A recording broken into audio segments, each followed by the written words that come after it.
This is Blake Temez with the Blake Temez podcast, where I speak as a Catholic layman to Catholic laymen about missional living, wisdom cultivation, and legacy building in service of Christ and his bride, the Church. Thanks for being here.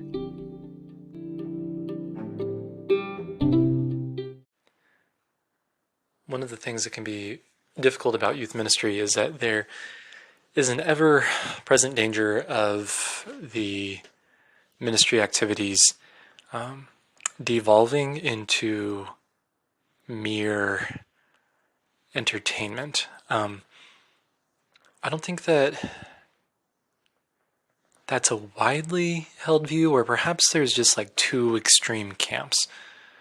There's those who think that what happens at church is just a bunch of like lecturing, so youth ministry needs to be anything but that.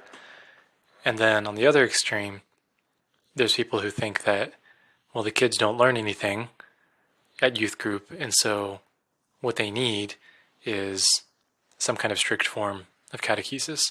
And, you know, maybe there are those pure forms out there somewhere where there actually are parishes that all they do is lecture, or there are parishes where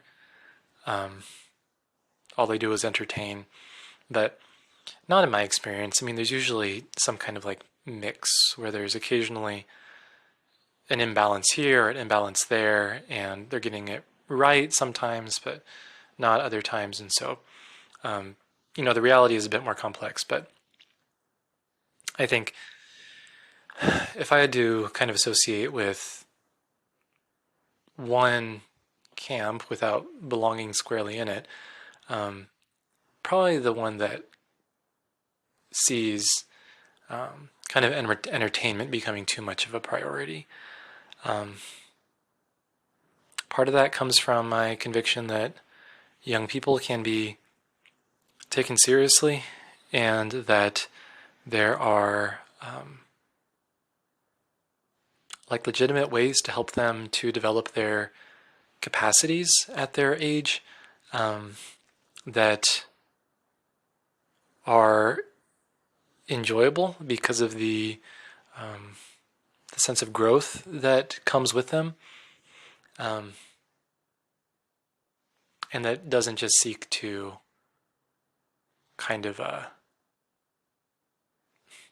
like have an attractional form of ministry that kind of seeks to generate good feelings, but without any kind of substance underneath them. And so some of that, is going to be a temperamental difference on my part, the type of activities that I tend towards. And perhaps that's what this current reflection is about, is kind of encouraging a self-reflection on one's own temperament, one's own experiences in ministry, and how that influences how you plan ministry or your mentorship or your missionary activity.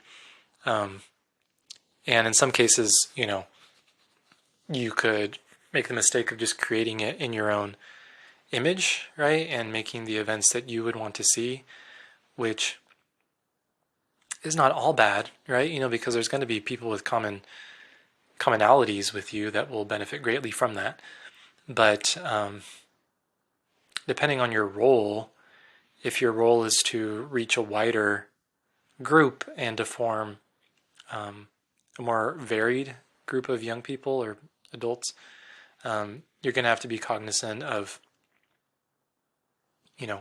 why you're including elements and why you're excluding others, whether that's for really grounded principles related to catechesis, or if it's just based off of a temperamental whim, and being honest and self-critical in that regard, and recognizing when something is really helpful and truly beneficial, even if it's not your preference. When it comes to retreat planning, for me, when planning retreats for young people, I really kind of downplay, or like, don't downplay, but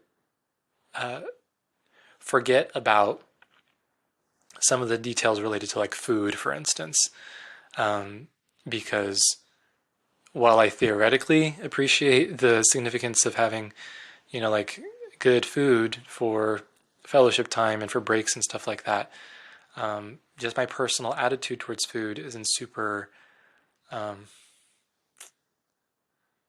It's very like simple. I don't think super hard about the food that I eat, and so I tend to not make that a priority when planning a retreat. But that's a mistake because for some people, food is a big deal, and you know that's why I look to others to balance out that perspective on my part, or at least make a note for myself to kind of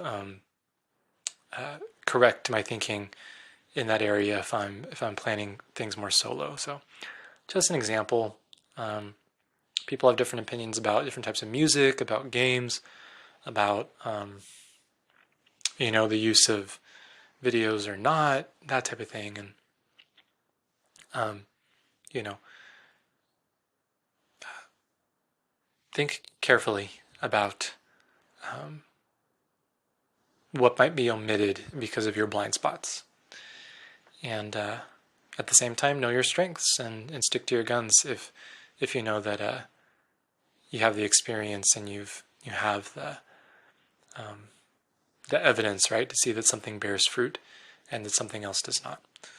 So those are my thoughts about youth ministry and self-awareness in regards to how you plan and what you prefer to do. Thanks as always for your time and your attention, and God bless you and all of your efforts. Peace.